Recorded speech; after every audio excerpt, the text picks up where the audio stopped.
तो यार welcome back to the channel and welcome back to our sequel course and ये हमारी sequel series का लेक्चर नंबर 5 है।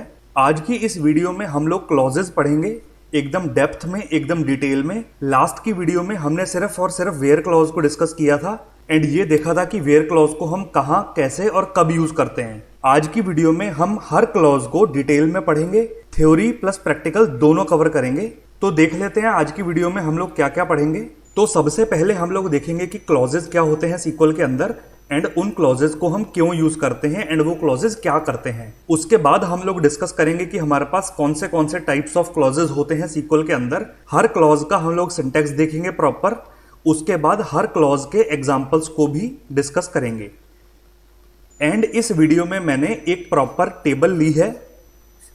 उस टेबल पे हम लोग डिफरेंट क्लॉजेस जो हैं वो रन करके देखेंगे। मैंने टोटल 10 प्रॉब्लम्स ली हैं जो आज की हम इस वीडियो में कवर करेंगे एंड ये सारी की सारी जो 10 प्रॉब्लम्स हैं ये सीक्वल के क्लॉजेस पे ही बेस्ड हैं। तो हम लोग अच्छे से प्रैक्टिकल कवर करेंगे आज की वीडियो में। तो स्टार्ट करते हैं। सबसे पहले देखते हैं कि हमारे पास क्लॉजेस होते क्या हैं। तो क्लॉजेस क्या होता है? Clauses in sequel are keywords used to specify conditions or modify the behavior of SQL queries। Clauses क्या होते हैं? क्लॉजेज जो होते हैं वो कीवर्ड होते हैं एंड ये किस लिए काम आते हैं? हम इन क्लॉजेज के थ्रू कंडीशंस को स्पेसिफाई कर सकते हैं या फिर अपनी सीक्वल की क्वेरी के बिहेवियर को मॉडिफाई कर सकते हैं क्लॉजेज के थ्रू। They help in filtering, sorting, grouping और limiting data from database table. Clauses की हेल्प से हम डेटा को फिल्टर आउट कर सकते हैं, हम डेटा को सॉर्ट कर सकते हैं। अगर हमें किसी कॉलम या किसी पर्टिकुलर चीज के हिसाब से अपने डेटा को ग्रुप करना हो हम वो भी कर सकते हैं, या फिर हमें अगर डेटा को लिमिट करना हो वो भी हम क्लॉजेज के थ्रू ही कर सकते हैं। These clauses work alongside select, update, delete and insert queries to refine results.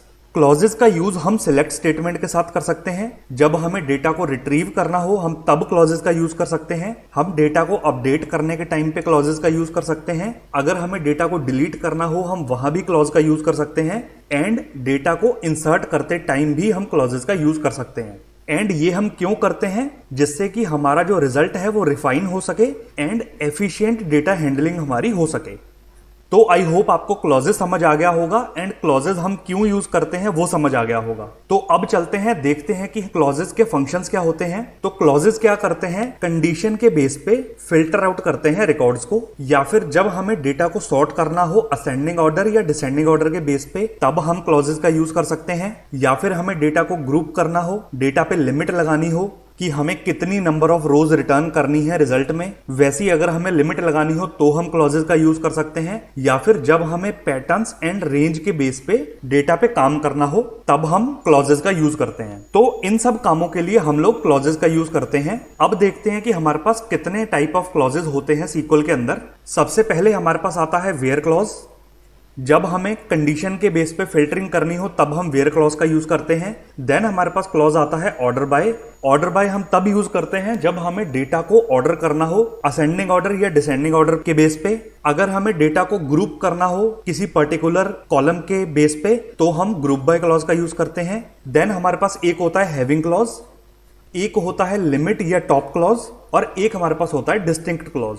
Clauses हमारे पास और भी होते हैं बट ये कॉमन क्लॉजेज हैं जो यूज होते हैं और जो इंटरव्यूज में या फिर कॉलेज एग्जाम्स में मोस्टली पूछे जाते हैं, ये वो क्लॉजेज हैं। तो चलते हैं एक एक करके सारे क्लॉजेज को डिटेल में पढ़ते हैं। सबसे पहले हमारे पास आता है वेयर क्लॉज। तो स्टार्ट करते हैं वेयर क्लॉज से। वेयर क्लॉज क्या होता है?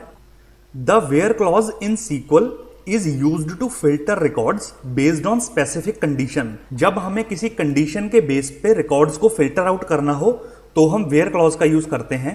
It is typically used in select, update and delete statement. जब हमें डेटा को सिलेक्ट करना हो यानी रिट्रीव करना हो, डेटा को अपडेट करना हो एंड डेटा को डिलीट करना हो तब हम वेयर क्लॉज का यूज मोस्टली करते हैं। फॉर एग्जाम्पल, अगर हमें रिट्रीव करने हो सारे एम्प्लॉइज जिनकी सैलरी ग्रेटर देन 50,000 है, जिन भी एम्प्लॉइज की सैलरी ग्रेटर देन 50,000 है, अगर हमें ऐसे कंडीशंस के बेस पे डेटा को फिल्टर आउट करना हो तो वो हम वेयर क्लॉज के थ्रू कर सकते हैं इजीली। वेयर क्लॉज का सिंटेक्स क्या होता है? सबसे पहले हमें डेटा को रिट्रीव करना है तो सिलेक्ट लगाना पड़ेगा। कौन से कॉलम्स को रिट्रीव करना है वो कॉलम के नाम देने पड़ेंगे। अगर सारे कॉलम को रिट्रीव करना है तो हम स्टार दे देंगे। फ्रॉम टेबल का नाम, कौन सी टेबल से रिकॉर्ड करना है। देन हम देंगे वेयर क्लॉज, ये है हमारा क्लॉज, और उसके साथ ही हम दे देंगे कंडीशन। कंडीशन जैसे अभी हमने देखा था कि हमें वो एम्प्लॉयज चाहिए जिनकी सैलरी ग्रेटर देन 50,000 हो, तो ये क्या हो गया, ये हो गई कंडीशन।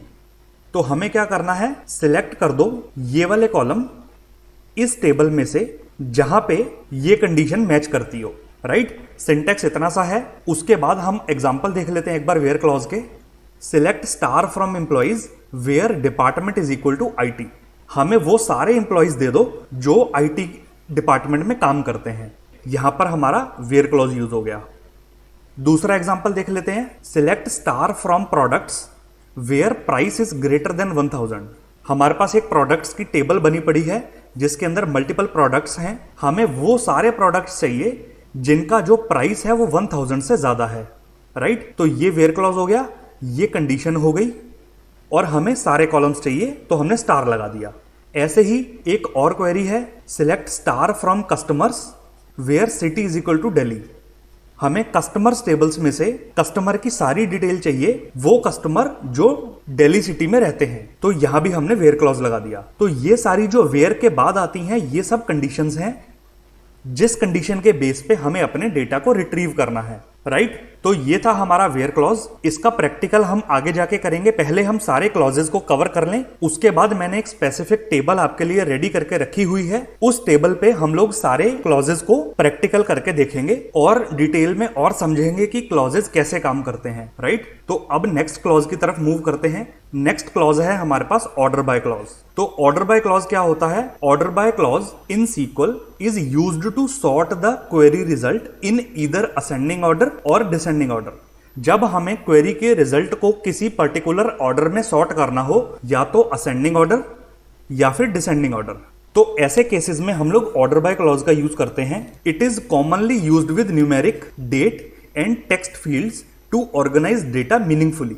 ज्यादातर ये न्यूमेरिक और डेट फील्ड्स में यूज होता है। न्यूमेरिक का मतलब, मान लो अगर हमें एम्प्लॉइज को सॉर्ट करना है जिनकी सैलरी हमें डिसेंडिंग ऑर्डर में सॉर्टेड चाहिए, कि हमें वो एम्प्लॉइज चाहिए जिनकी सैलरी सबसे ज्यादा हो, देन वो कम कम कम कम होती जाए। ऐसे ही मान लो डेट है, हमें एम्प्लॉइज को उनकी ज्वाइनिंग डेट के हिसाब से सॉर्ट करना है कि कौन सा एम्प्लॉइज हमारे पास पहले आया, देन कौन सा एम्प्लॉय हमारे पास बाद में आया, देन कौन सा एम्प्लॉय हमारे पास उसके बाद आया। तो ऐसे कामों के लिए मोस्टली हम ऑर्डर बाय क्लॉज का ही यूज करते हैं। एग्जाम्पल में भी मैंने यही दिया है कि हमें सॉर्ट करने हैं एम्प्लॉइज को by their joining date. Joining date के हिसाब से हमें एम्प्लॉइज को सॉर्ट करना है, तो हम ऑर्डर बाय क्लॉज का यूज करेंगे। तो ऑर्डर बाय क्लॉज का भी सिंटेक्स एक बार देख लेते हैं।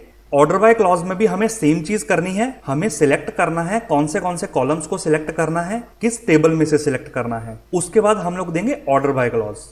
हमने लिखा ऑर्डर बाय, और किस कॉलम के हिसाब से ऑर्डर बाय, कि मतलब हमें किस कॉलम के हिसाब से डेटा को सॉर्ट करना है। मान लो हमें ज्वाइनिंग डेट के हिसाब से करना है, तो हम यहां पर लिख देंगे ज्वाइनिंग डेट, जो या फिर जो भी हमारे कॉलम का नाम होगा हमारी टेबल के अंदर। तो हमने ऑर्डर बाय के बाद कॉलम का नाम दे दिया ज्वाइनिंग डेट। उसके बाद हमें यह स्पेसिफाई करना पड़ेगा कि हमें असेंडिंग ऑर्डर में सॉर्ट करना है या फिर हमें डिसेंडिंग ऑर्डर में सॉर्ट करना है। अगर हम यहां पर कुछ भी नहीं देंगे, अगर हमने मान लो असेंडिंग ऑर्डर भी नहीं दिया और डिसेंडिंग ऑर्डर भी नहीं दिया, तो बाय डिफॉल्ट ये क्या करेगा, ये असेंडिंग ऑर्डर में सॉर्ट करेगा। बाय डिफॉल्ट जो सॉर्टिंग होती है वो असेंडिंग ऑर्डर में सॉर्ट होता है। अगर हमें डिसेंडिंग ऑर्डर में सॉर्ट करना है तो हमें स्पेसिफाई करना पड़ेगा DESC। DESC मतलब डिसेंडिंग। तो ये था हमारे ऑर्डर बाय क्लॉज का सिंटेक्स। इसके कुछ एग्जांपल्स देख लेते हैं। Select star from employees, order by salary, DESC। हमें क्या करना है, हमें एम्प्लॉइज का सारा डेटा चाहिए। किस ऑर्डर में चाहिए? सैलरी के डिसेंडिंग ऑर्डर में चाहिए, कि सबसे पहले किसकी सैलरी है, उसके बाद किसकी सैलरी है। तो ऐसे हमें अपने डेटा को सॉर्ट करना है। लेट्स सपोज मान लो हमारे पास 5 एम्प्लॉइज हैं जिनकी सैलरी 10,000 है, 20,000 है, 30,000 है। ये हमारे पास 5 एम्प्लॉइज हैं। तो हमें क्या करना है, हमें एम्प्लॉइज का डेटा चाहिए, सैलरी के कॉलम के हिसाब से सॉर्ट करना है और डिसेंडिंग ऑर्डर में सॉर्ट करना है। तो इस क्वेरी से हमें क्या रिजल्ट मिलेगा, पहले सबसे हाईएस्ट सैलरी वाला एम्प्लॉय मिलेगा, देन उससे कम सैलरी वाला एम्प्लॉय मिलेगा, देन उससे कम सैलरी वाला एम्प्लॉय मिलेगा। तो ऐसे हमारे पास हाईएस्ट सैलरी से लेके लोएस्ट सैलरी के फॉर्म में डेटा जो है वो सॉर्ट हो जाएगा। ऐसे ही हम अपनी सेकंड क्वेरी देख लेते हैं। हमें सारा डेटा चाहिए प्रोडक्ट्स का ऑर्डर बाय प्रोडक्ट्स नेम, कि हमें अपने प्रोडक्ट्स टेबल में से सारी डिटेल चाहिए, सारा डेटा चाहिए प्रोडक्ट नेम के ऑर्डर में। अब हमने यहाँ पर ना तो असेंडिंग ऑर्डर स्पेसिफाई किया ना डिसेंडिंग ऑर्डर स्पेसिफाई किया, तो ये बाय डिफॉल्ट क्या करेगा, ये असेंडिंग ऑर्डर में सॉर्ट कर देगा डेटा को। तो मतलब पहले वो प्रोडक्ट आ जाएंगे जिनका नाम ए से शुरू हो रहा है, then B, then C, then D, ऐसे करके हमारे पास सारे प्रोडक्ट्स जो है वो सॉर्ट हो जाएंगे। तो थर्ड क्वेरी देखते हैं, select star from students order by marks descending.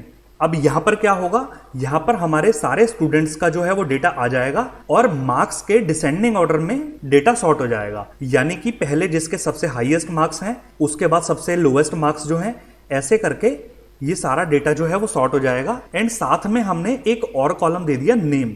ये क्या करेगा, हमने ऑर्डर बाय में 2 कॉलम दे दिए, राइट। पहला कॉलम मार्क्स का, दूसरा कॉलम नेम का। तो इससे क्या होगा, अगर हम 2 कॉलम देंगे तो ये सबसे पहले डेटा को पहले कॉलम के हिसाब से सॉर्ट करेगा। उसके बाद अगर पहले कॉलम में वैल्यू सेम है तो वो दूसरे कॉलम के हिसाब से सॉर्ट करेगा। इसका मतलब ये कि मान लो हमने पहले मार्क्स के हिसाब से सॉर्ट किया, अब मान लो हमारे पास 5 स्टूडेंट्स हैं जिसके मार्क्स 90 हैं, राइट।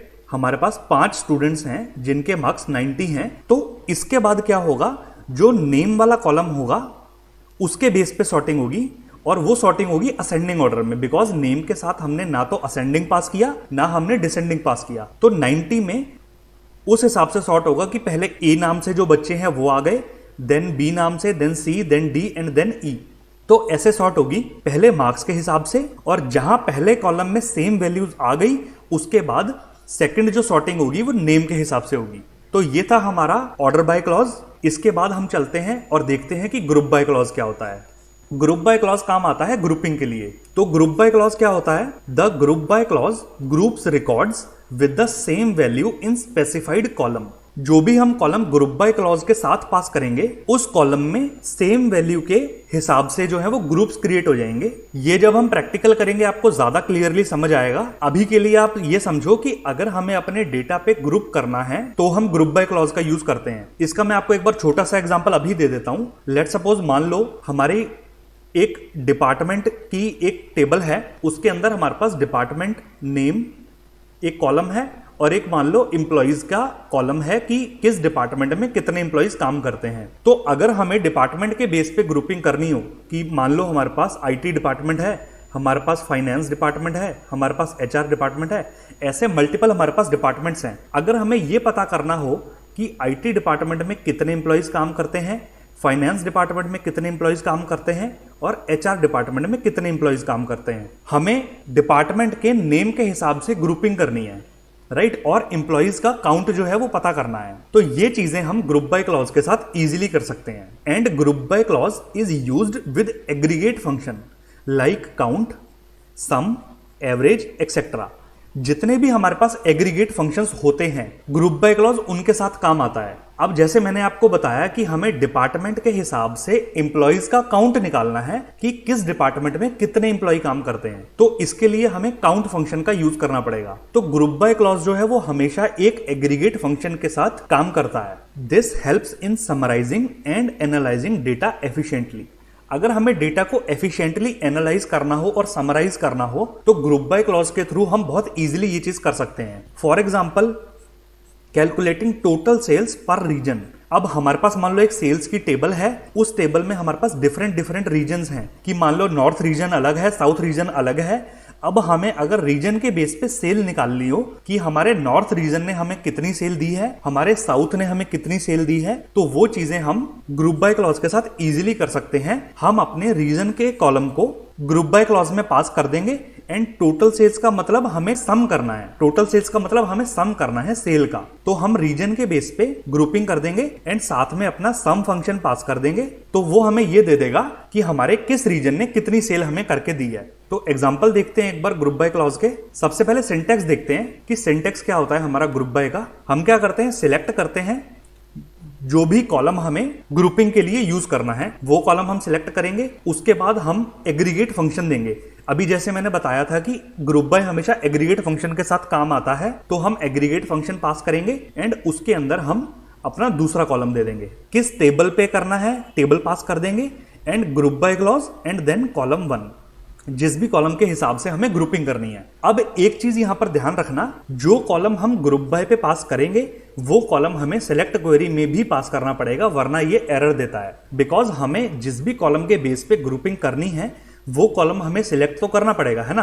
तो हमें जो कॉलम ग्रुप बाय में पास करना है वही कॉलम हमें सिलेक्ट क्वेरी में भी पास करना पड़ेगा, वरना ये क्वेरी काम नहीं करेगी। ये चीज मैं आपको आगे करके भी दिखाऊंगा एक बार। तो सिंटैक्स हो गया, अब एग्जांपल्स देख लेते हैं अपने। एग्जांपल में हमें क्या करना है, डिपार्टमेंट चाहिए और काउंट चाहिए, सब सारे डेटा का हमें काउंट चाहिए इंप्लॉइज टेबल में से, और ग्रुप बाय हमें करना है डिपार्टमेंट के बेस पे। इसका मतलब ये, जैसे मैंने आपको एग्जांपल दिया था कि हमारे पास एक कंपनी की मान लो एक टेबल है, हमारे पास उसमें डिपार्टमेंट का एक कॉलम है, हमें क्या करना है, ये पता करना है कि किस डिपार्टमेंट में कितने इंप्लॉइज जो है वो काम करते हैं। तो हमने अपना डिपार्टमेंट कॉलम जो है वो सिलेक्ट कर लिया और साथ में हमें काउंट चाहिए, हमने काउंट भी ले लिया। डिपार्टमेंट कॉलम के हिसाब से हमने ग्रुप कर लिया अपने डेटा को। अब सेकंड एग्जांपल पे चलते हैं। हमें अगेन डिपार्टमेंट के बेस पे ग्रुप करना है। अब हमें क्या चाहिए, हमें एवरेज सैलरी चाहिए इंप्लॉइज टेबल में से, और ग्रुप बाय करना है डिपार्टमेंट कॉलम के हिसाब से। ये क्वेरी हमें क्या देगी, हर एक डिपार्टमेंट में जितने भी इंप्लॉइज हैं उनकी एवरेज सैलरी निकाल के दे देगी कि जितने भी आईटी डिपार्टमेंट के इंप्लॉइज हैं उनकी एवरेज सैलरी कितनी है, जितने एचआर के इंप्लॉइज हैं उनकी एवरेज सैलरी कितनी जा रही है। इस चीज के हिसाब से हम लोग इजीली पता कर सकते हैं कि हमारा कौन सा डिपार्टमेंट जो है वो कितनी एवरेज सैलरी जो है वो दे रहा है। अब थर्ड एग्जांपल देखते हैं। हमें क्या करना है, कस्टमर की आईडी चाहिए और हमें काउंट करना है एंड ग्रुप बाय करना है आईडी के हिसाब से। ये क्वेरी हमें क्या करके देगी, इस क्वेरी से हम लोग क्या कर रहे हैं, हम अपने कस्टमर आईडी के हिसाब से काउंट निकाल रहे हैं अपनी ऑर्डर्स टेबल में से। इसका मतलब ये कि किस कस्टमर ने कितने ऑर्डर किए। लेट्स सपोज मान लो कस्टमर की आईडी है 1011, उसने कितने ऑर्डर्स किए अभी तक, राइट। जब से हमारे पास उस कस्टमर का डेटा जो है वो आने लगा है तब से वो कस्टमर हमारे कितने ऑर्डर कर चुका। उसके बाद मान लो हमारे पास 1911 करके एक और कस्टमर है, उसने कितने ऑर्डर्स किए। मान लो 1011 एम्प्लॉय ने हमारे पास 50 ऑर्डर्स किए एंड इसने हमारे पास 70 ऑर्डर्स किए। इस क्वेरी के हिसाब से हमने अपनी कस्टमर आईडी के हिसाब से ग्रुपिंग कर दी और काउंट निकाल लिया कि किस कस्टमर ने कितने ऑर्डर प्लेस किए। तो ये था हमारा ग्रुप बाय क्लॉज। अब चलते हैं हैविंग क्लॉज की तरफ। हैविंग क्लॉज क्या होता है, हैविंग क्लॉज बेसिकली क्या होता है, having clause is used to filter groups after the group by operation has been performed. ये क्या होता है, हैविंग क्लॉज जो है वो सिमिलरली वेयर क्लॉज की तरह होता है। हैविंग और वेयर का काम एकदम सेम है। जब हमें फिल्टर करके रिजल्ट को निकालना हो तब हम वेयर क्लॉज का यूज करते हैं एंड हैविंग भी सेम काम करता है। अब ये चीज कई कंपनी के इंटरव्यूज में पूछी जाती है कि वेयर और हैविंग के अंदर डिफरेंस क्या है। यहाँ पर काफी लोग कंफ्यूज हो जाते हैं कि जब दोनों फिल्टरिंग के लिए यूज होते हैं तो इनमें फर्क है क्या। बेसिकली क्या होता है, वेयर क्लॉज जो है इसको हम नॉर्मली यूज करते हैं अपनी क्वेरीज में, और जब हमारा डेटा ग्रुप हो चुका हो, मान लो हमने अपनी टेबल को, अपने डेटा को ग्रुप कर लिया किसी एक पर्टिकुलर कॉलम के हिसाब से। अब जब वो डेटा ग्रुप हो चुका, अगर हमें वो ग्रुप्ड डेटा पे फिल्टर करना हो तो हम हैविंग का यूज करते हैं। ऐसे केसेस में वेयर का यूज जो है वो नहीं होता। हम वेयर का यूज ऐसे केसेस में या फिर ग्रुप्ड डेटा पे हम वेयर क्लॉज का यूज नहीं कर सकते। उसके लिए स्पेसिफिकली हमारे पास हैविंग क्लॉज होता है।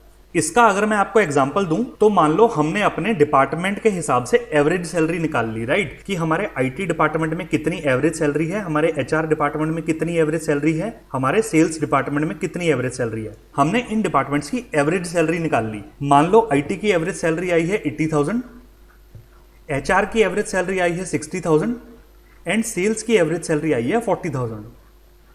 अब हमें अगर मान लो वो डिपार्टमेंट चाहिए हो जिनकी एवरेज सैलरी जो है वो ग्रेटर देन 50,000 है।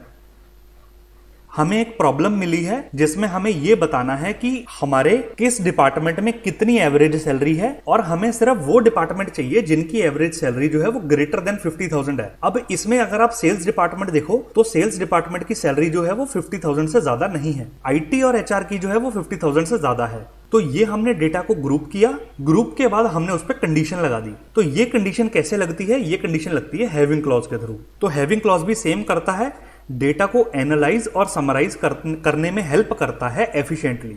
तो ये है हमारा हैविंग क्लॉज। इसका सिंटैक्स हम लोग देख लेते हैं। हम क्या करते हैं, सेम ग्रुप बाय वाला ही यहाँ पर हमने कमांड यूज करी है। हमें कॉलम्स को सिलेक्ट करना है, उसके बाद एग्रीगेट फंक्शन के हिसाब से हमें देना पड़ेगा कि हमें क्या चाहिए ग्रुपिंग के लिए, किस टेबल में से चाहिए, किस कॉलम के बेस पे हमें ग्रुप करना है। ग्रुप बाय क्लॉज के बाद हम हैविंग क्लॉज का यूज करते हैं और साथ में कंडीशन पास कर देते हैं। हैविंग क्लॉज का सिंटेक्स सिर्फ इतना सा ही है कि जितना हम ग्रुप बाय में काम करते थे उसके बाद हम हैविंग क्लॉज का यूज ऐसे करते हैं। एग्जाम्पल देख लेते हैं एक बार हैविंग के। तो पहले एग्जाम्पल में हमने क्या किया है, हमने डिपार्टमेंट टेबल लिया है, हमें काउंट चाहिए, ग्रुपिंग करनी है डिपार्टमेंट कॉलम के हिसाब से। ये वही काम करेगा कि किस डिपार्टमेंट में कितने इंप्लॉइज जो है वो काम करते हैं। उसके बाद हमने क्या करा है, जहां पर काउंट जो है वो ग्रेटर देन 5 हो, हमें सिर्फ वो डिपार्टमेंट्स चाहिए जिनमें 5 से ज्यादा इंप्लॉइज जो है वो काम करते हो। लेट सपोज मान लो हमारी कंपनी में जो फाइनेंस डिपार्टमेंट है या फिर मान लो सेल्स डिपार्टमेंट है, वो हमारी कंपनी में नया आया है, इसमें अभी हमारे पास सिर्फ 2 इंप्लॉइज काम करते हैं। तो जब हम अपने डेटा को फिल्टर करेंगे और हमें चाहिए ग्रेटर देन 5 वाले सारे डिपार्टमेंट्स, तो हमारे यहाँ पे सेल्स कॉलम्स जो है वो नहीं आएगा। ऐसे ही सेकंड एग्जांपल देख लेते हैं। हमें वो सारे प्रोडक्ट्स चाहिए जिनका जो सेल अमाउंट है वो ग्रेटर देन 5000 है। सारे प्रोडक्ट्स के हिसाब से हमने अपने डेटा को ग्रुप कर लिया और हर प्रोडक्ट ने हमें कितनी सेल दी है हमने उसका रिकॉर्ड जो है वो निकाल लिया। अब हमें क्या करना है, हमें सिर्फ वो प्रोडक्ट्स जो है वो चाहिए जिनकी सेल जो है वो ग्रेटर देन 5000 गई है, राइट।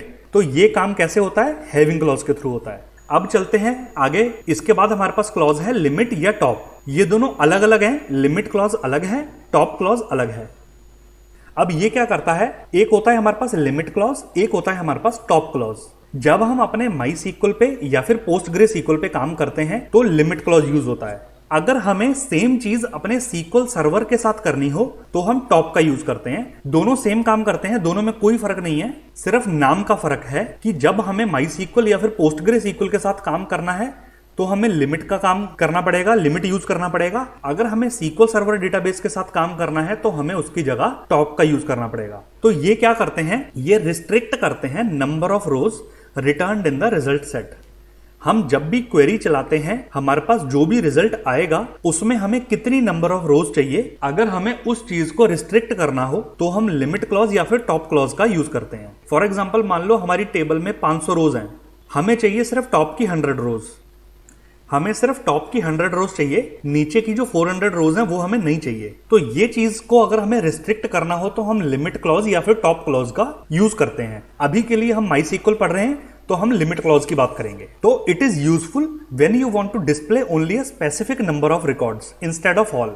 सारे रिकॉर्ड्स के बदले अगर हमें कुछ स्पेसिफिक नंबर ऑफ रिकॉर्ड्स जो है वो देखने हो तो हम लिमिट क्लॉज का यूज करते हैं। This is useful in large databases where retrieving all records could be inefficient. मान लो हमारे एक टेबल में जब हम इंडस्ट्री लेवल पे बात करते हैं तो हमारे पास मिलियंस ऑफ रोज होती हैं, राइट। हमारे पास मिलियंस रोज होती हैं, 1 लाख रोज हो गई या फिर हमारे पास 10 लाख रोज हो गई, 20 लाख रोज हो गई।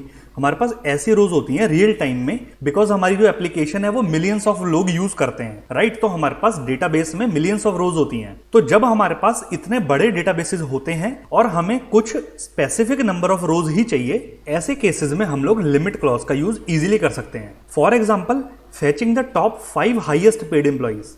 हमें अपनी कंपनी में टॉप 5 इंप्लॉइज चाहिए जिनकी सबसे ज्यादा सैलरी है। तो ये हम क्या कर सकते हैं, लेट सपोज मान लो हमने अपनी टेबल को डिसेंडिंग ऑर्डर में सॉर्ट कर लिया इंप्लॉइज की सैलरी के हिसाब से कि सबसे पहले सबसे हाईएस्ट सैलरी वाला बंदा, देन उसके बाद सैलरी कम होती जाएगी। अब हम सॉर्ट करने के बाद लिमिट क्लॉज का यूज करके हम यहां पर स्पेसिफाई कर देंगे कि हमें सिर्फ 5 चाहिए। इसका मतलब टॉप के 5 इंप्लॉइज जो हैं वो आ जाएंगे जिनकी सबसे ज्यादा सैलरी है। ये एक बहुत ही कॉमन क्वेश्चन है जो इंटरव्यू में पूछा जाता है कि आपको टॉप के 2 या टॉप के 3 या टॉप के 5 हाईएस्ट पेड एम्प्लॉइज निकालने हैं।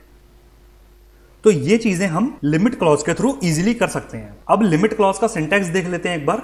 मैंने यहां पर आपके लिए दोनों डेटाबेसेस के जो है वो सिंटैक्स यहां पर मेंशन कर दिए, माई सीक्वल या पोस्टग्रे सीक्वल में कैसे करते हैं एंड सीक्वल सर्वर में कैसे करते हैं। तो सबसे पहले माई सीक्वल देख लेते हैं। हमें क्या करना है, सिलेक्ट करना है, ये कॉलम सिलेक्ट करने हैं, इस टेबल में से सिलेक्ट करने हैं। हमने क्या बोला, लिमिट कर दो। यहां पर हम अपना नंबर दे देंगे, मान लो 10 दे दिया, 20 दे दिया, 5 दे दिया, 2 दे दिया। ये नंबर हम यहां पर प्रोवाइड कर सकते हैं, कोई भी होल नंबर या फिर कोई भी इंटीजर नंबर हम यहां पर दे देंगे। तो ये हमें अपने सारे डेटा में से सिर्फ जितना भी हमने स्पेसिफाई किया है हमें वो रोज रिटर्न कर देगा। यही चीज हम SQL सर्वर में कैसे करते हैं? SQL सर्वर में हम टॉप का यूज यहां करते हैं सिलेक्ट के जस्ट साथ में, राइट? सिलेक्ट टॉप, उसके बाद यहां पर हम सेम नंबर दे देंगे 10, 20, 30 जितना भी हमें चाहिए। उसके बाद हम अपने कॉलम्स का नाम और अपनी टेबल का नाम सेम जैसे हम नॉर्मली देते हैं। बस ये है कि MySQL और PostgreSQL में हम अपनी क्वेरी लिखने के बाद लिमिट देते हैं और SQL सर्वर में हमें सिलेक्ट स्टेटमेंट के साथ ही हमें ऊपर स्पेसिफाई करना पड़ता है। फॉर एग्जाम्पल मान लो हमने यहां पर दे दिया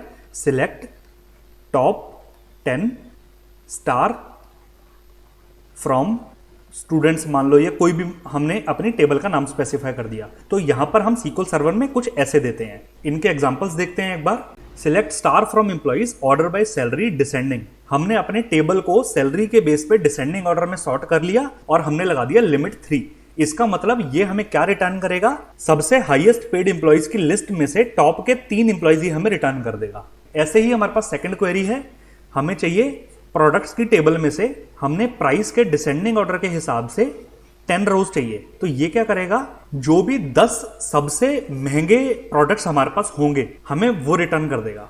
थर्ड क्वेरी में क्या है? हमें ऑर्डर डेट के हिसाब से ऑर्डर करना है और सिर्फ 5 रोज चाहिए कि हमारी ऑर्डर डेट के हिसाब से जो लेटेस्ट ऑर्डर है वो कौन सा आया और सेकंड लेटेस्ट कौन सा है और थर्ड लेटेस्ट कौन सा है। ऐसे हमें टॉप के 5 लेटेस्ट ऑर्डर जो है वो रिटर्न कर देगा। ये था हमारा लिमिट क्लॉज। इसके बाद हम आगे मूव करते हैं और अपने आज का सबसे लास्ट जो है वो क्लॉज पढ़ते हैं, डिस्टिंक्ट क्लॉज। डिस्टिंक्ट क्लॉज क्या करता है? Distinct clause is used to return only unique value from the result set. Unique मतलब नॉन डुप्लीकेट, जो वैल्यूज जो है वो डुप्लीकेट नहीं है। जब हमें सिर्फ यूनिक वैल्यूज ही चाहिए हो तब हम डिस्टिंक्ट क्लॉज का यूज करते हैं। It is helpful when you want to find different categories values और entries without repetition. Let suppose मान लो हम मल्टीपल कैटेगरीज के प्रोडक्ट्स जो है वो सेल करते हैं, हमें सिर्फ ये देखना है कि हम कितनी यूनिक कैटेगरीज में डील करते हैं। कैटेगरी मान लो हम इलेक्ट्रॉनिक्स में डील करते हैं, हम फर्नीचर में डील करते हैं, हम होम डेकोर में डील करते हैं।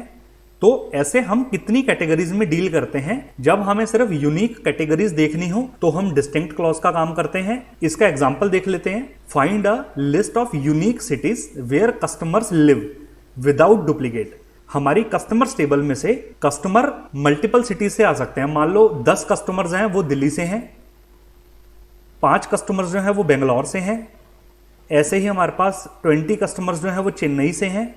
हमारे पास डिफरेंट सिटीज से जो है वो कस्टमर हमारी टेबल में हैं। हमें यूनिक सिटीज देखनी है कि हमारे कस्टमर कौन सी यूनिक सिटीज से आते हैं। तो हमें जब यूनिक चीजें निकालनी हो तो हम डिस्टिंक्ट क्लॉज का यूज करते हैं। इसका सिंटेक्स देख लेते हैं एक बार।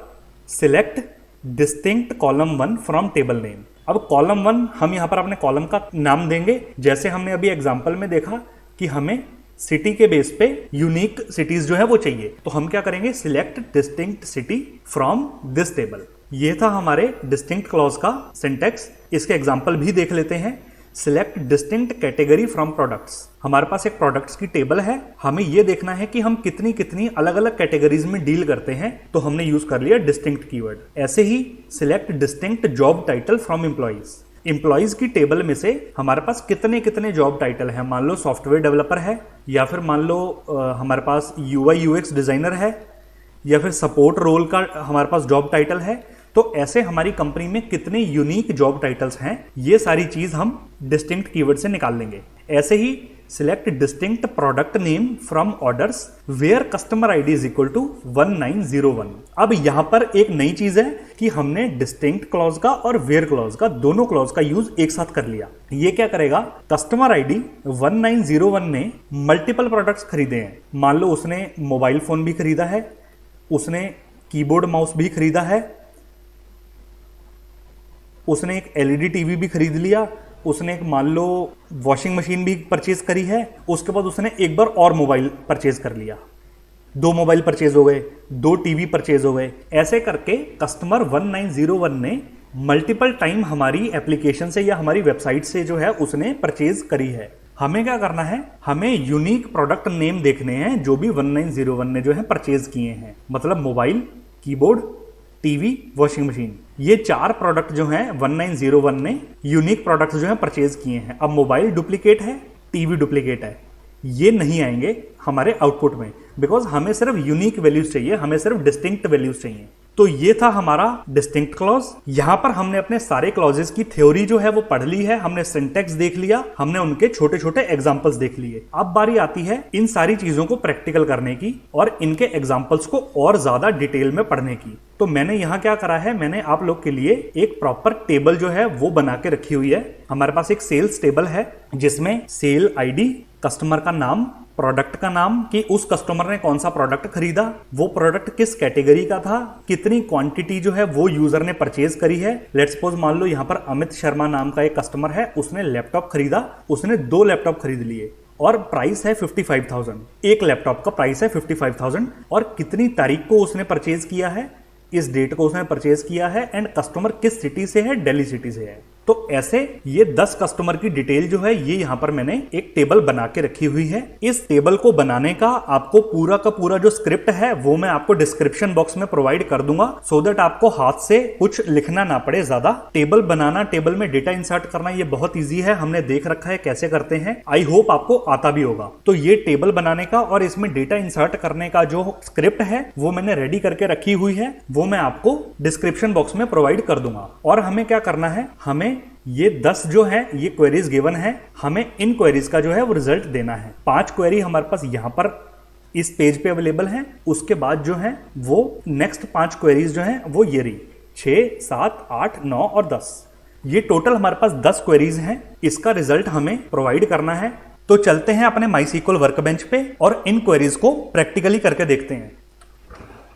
तो हम अपने सर्च बार पे जाएंगे और वर्कबेंच टाइप करेंगे, वर्कबेंच को ओपन कर लेंगे।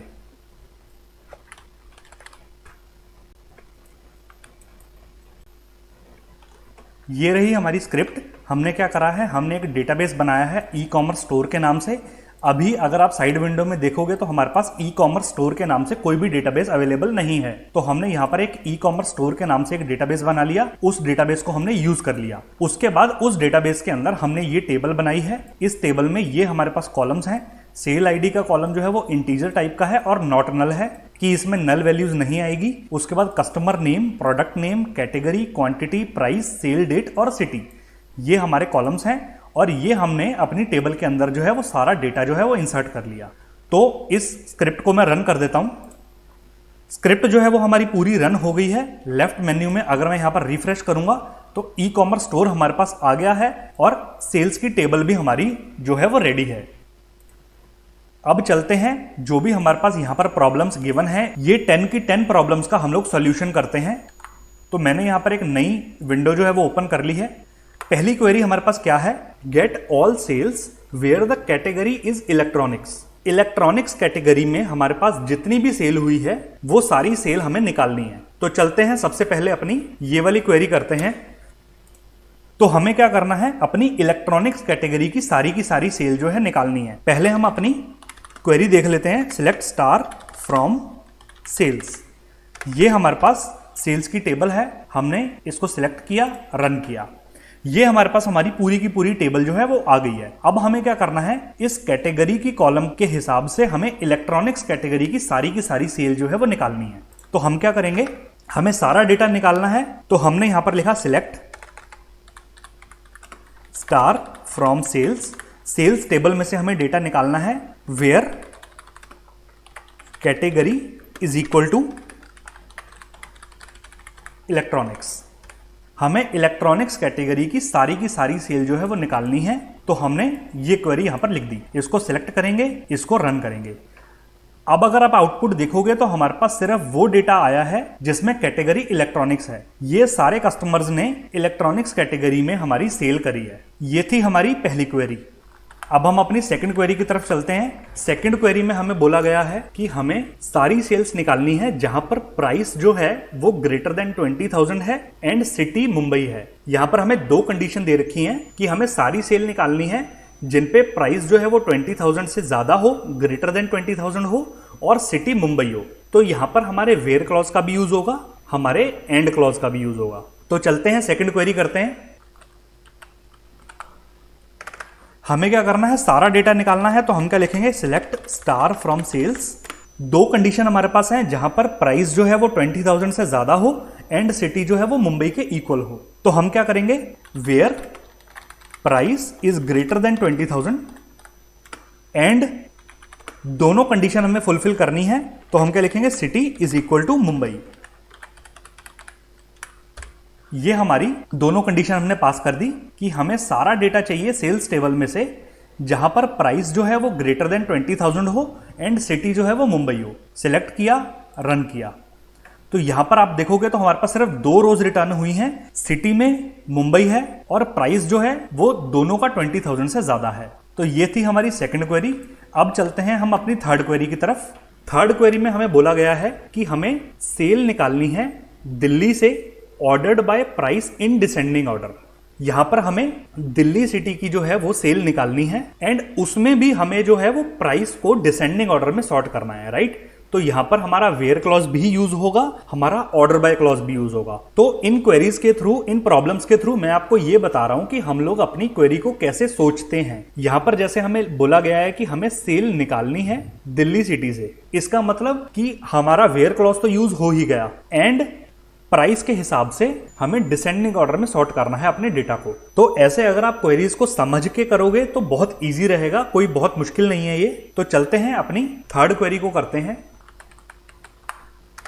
तो हमें क्या बोला गया है, हमें दिल्ली सिटी का डेटा निकालना है और उसमें हमें प्राइस को डिसेंडिंग ऑर्डर में सॉर्ट करना है।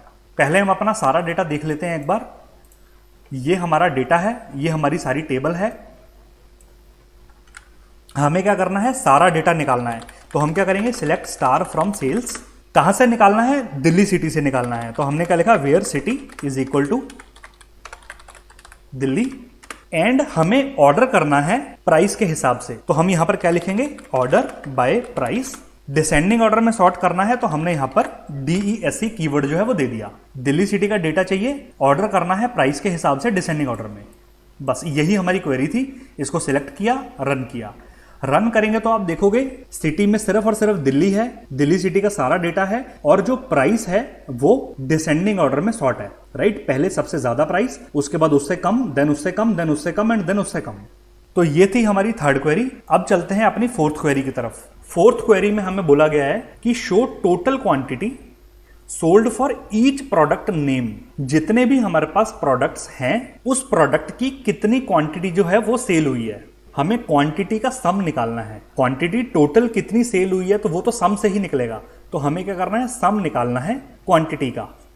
और हर प्रोडक्ट का, हर प्रोडक्ट लिखा है इसका मतलब हमें प्रोडक्ट के हिसाब से ग्रुपिंग करनी पड़ेगी। हमारे टेबल के अंदर मल्टीपल प्रोडक्ट्स हैं, डुप्लीकेट प्रोडक्ट्स हैं, तो हमें हर प्रोडक्ट के हिसाब से हमें ग्रुपिंग करनी पड़ेगी एंड उसके साथ हमें क्वांटिटी का टोटल निकालना पड़ेगा। टोटल कैसे निकलेगा, सम फंक्शन से।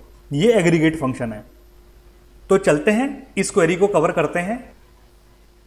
अगर मैं आपको अपना सारा डेटा एक बार दिखाऊं तो यहां पर अगर आप देखो तो प्रोडक्ट्स में डुप्लीकेट्स हैं प्रोडक्ट नेम में। जैसे यहां पर लैपटॉप है और रो नंबर 7 में भी लैपटॉप है।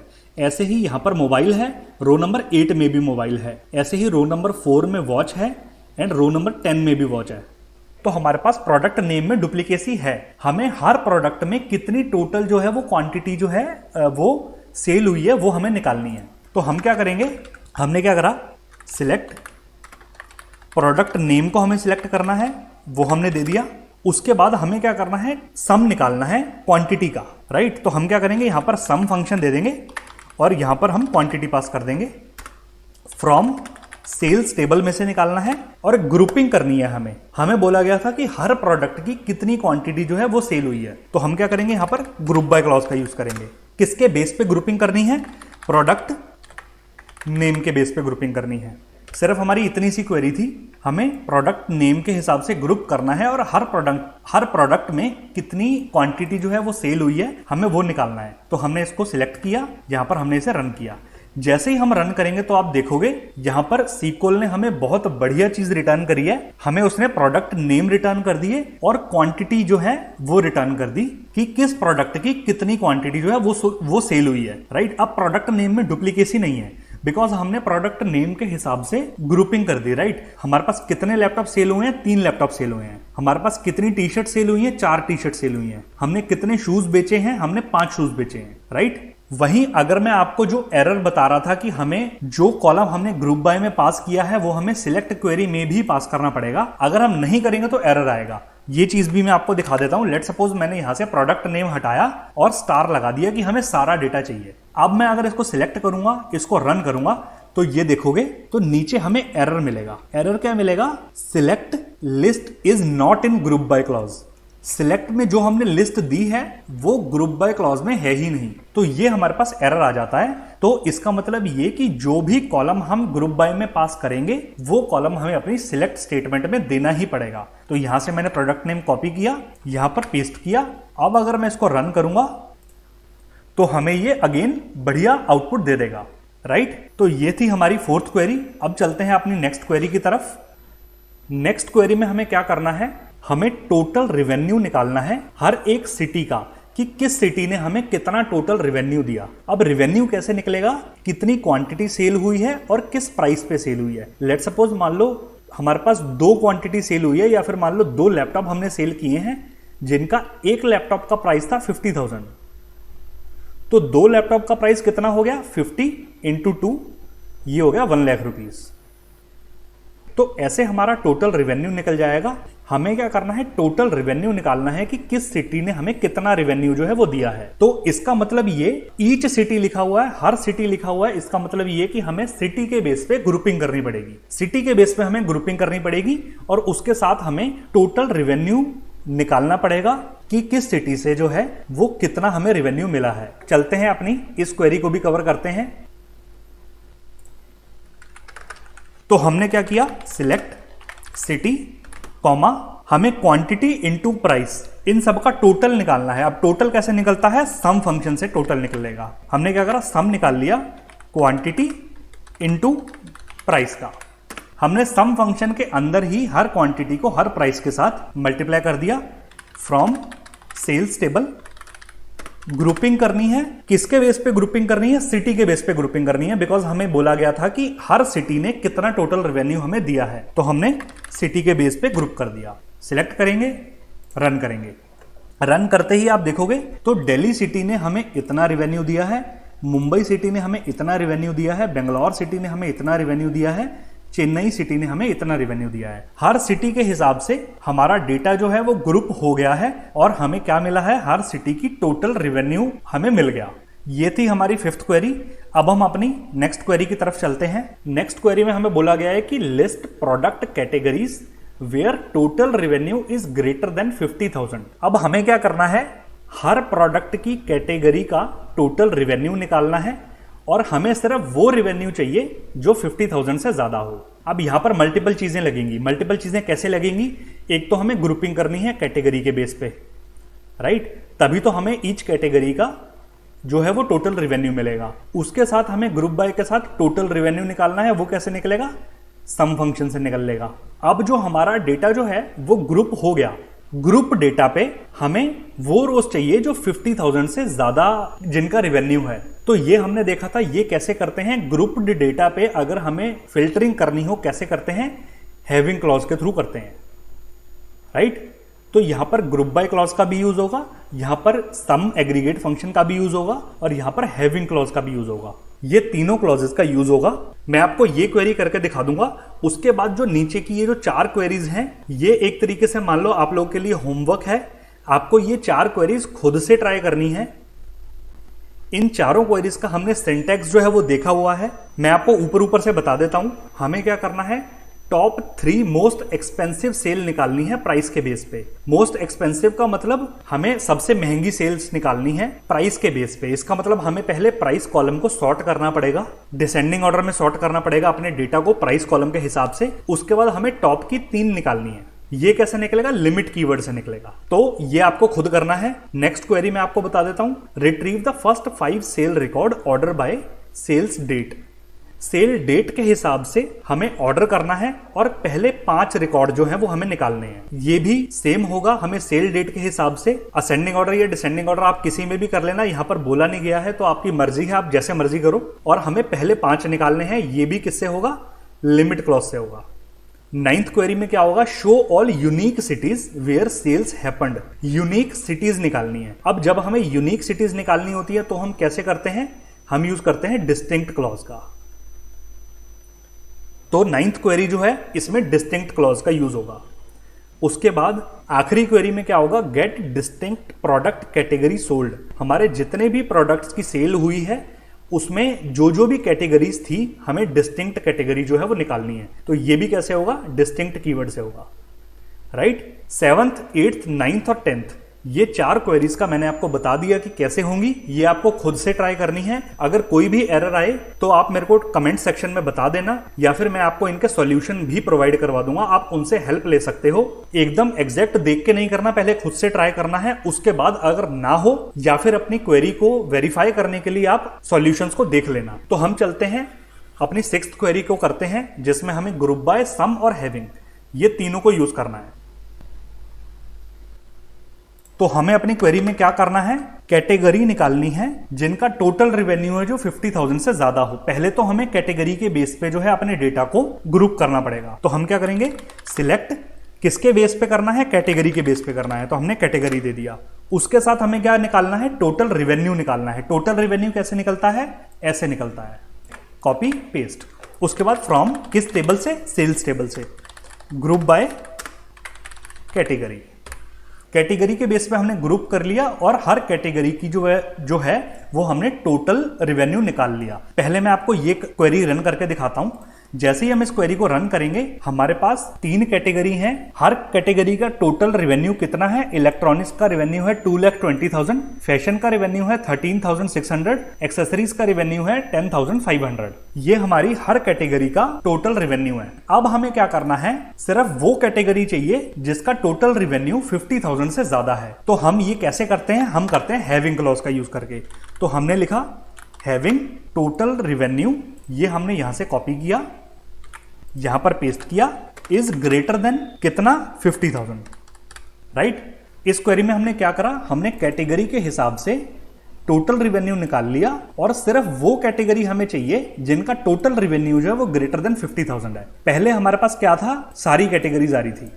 अगर हम इस क्वेरी को रन करेंगे तो हमारे पास सिर्फ और सिर्फ इलेक्ट्रॉनिक्स की कैटेगरी आएगी, बिकॉज सिर्फ इलेक्ट्रॉनिक्स ऐसी कैटेगरी है जिसमें हमारा टोटल रेवेन्यू जो है वो 50,000 से ज्यादा है। वरना हमारा जो टोटल रेवेन्यू था वो हमारा ये 3 कैटेगरी का आ रहा था। अगर आप देखोगे कि फैशन और एक्सेसरी में 50,000 से ज्यादा का रेवेन्यू नहीं है, राइट। 50,000 से ज्यादा का रेवेन्यू किसमें है, वो है सिर्फ और सिर्फ इलेक्ट्रॉनिक्स की कैटेगरी में। तो ये क्वेरी हमने ऐसे कर ली। हमने 10 प्रॉब्लम्स में से 6 प्रॉब्लम्स का सॉल्यूशन कर लिया। नीचे की जो 4 प्रॉब्लम है ये आप खुद से ट्राई करो। अगर नहीं होता है तो मेरे को कमेंट सेक्शन में बता देना, मैं आपको समझा भी दूंगा और इसके सॉल्यूशन भी मैं आपको प्रोवाइड करवा दूंगा। जो हमने ये टेबल बनाई है, इसको टेबल को बनाने की स्क्रिप्ट, ये सारी स्क्रिप्ट मैं आपको डिस्क्रिप्शन बॉक्स में दे दूंगा। इन क्वेरीज का जो सॉल्यूशन है वो भी आपको डिस्क्रिप्शन बॉक्स में मिल जाएगा। अगर आपको मेरे सीक्वल के हैंड रिटन नोट्स चाहिए तो उसके लिए आपको मुझे इंस्टाग्राम पे फॉलो करना पड़ेगा। इंस्टाग्राम पे आप मुझे डीएम कर देना, मैं आपको पर्सनली नोट्स जो है वो अपने सीक्वल के हैंड रिटन सेंड कर दूंगा। और यही थी हमारी आज की वीडियो। इस वीडियो में हमने अपने क्लॉजेस को कवर किया इन डिटेल में। मोस्टली सारे क्लॉजेस को हमने इस वीडियो में कवर कर लिया है। आई होप आपको वीडियो अच्छी लगी होगी, कुछ नया सीखने को मिला होगा।